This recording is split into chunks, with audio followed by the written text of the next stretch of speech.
164 রানের লক্ষ্য। আইপিএলে এই স্কোর যেন নিরাপদ নয়, সেটা আবারও প্রমাণ করে দিল দিল্লি ক্যাপিটালস। বিশেষ করে লোকেশ রাহুলের আগুন ব্যাটিংয়ে দর্শকদের তাক লাগিয়ে দিয়েছে। ঘরের মাঠে টসে হেরে ব্যাট করতে নেমে 7 উইকেট হারিয়ে 163 রান সংগ্রহ করে royal Challenger Bangalore. Opener Phil Salt 37 রানে ফেরেন, টিম ডেভিড অপরাজিত থাকেন সমান রান করে।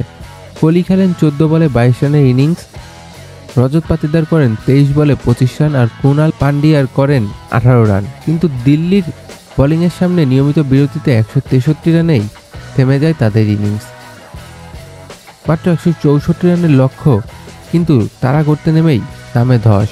মাত্র 30 রানে ফিরে গেলেন দিল্লির টপ 3 ব্যাটার। ফফ ডু প্লেসি 2 রানে, জ্যাক ম্যাগার 7 রানে আর অভিষেক পোরাল ফিরলেন 7 রানে। এরপর অধিনায়ক অক্ষর প্যাটেল আউট হয়ে যান 15 রানে। দলীয় 58 রানে 4 উইকেট হারিয়ে তখনই হাল ধরেন লোকেশ রাহুল, আর তাদের ব্যাটেই দাঁড়ায় ঘুরে দাঁড়ানোর গল্প। আর ম্যাচে চলে আসে নিয়ন্ত্রণ। দিল্লি লক্ষ্য ছুঁয়েছে 13 বল ও 6 উইকেট হাতে রেখেই।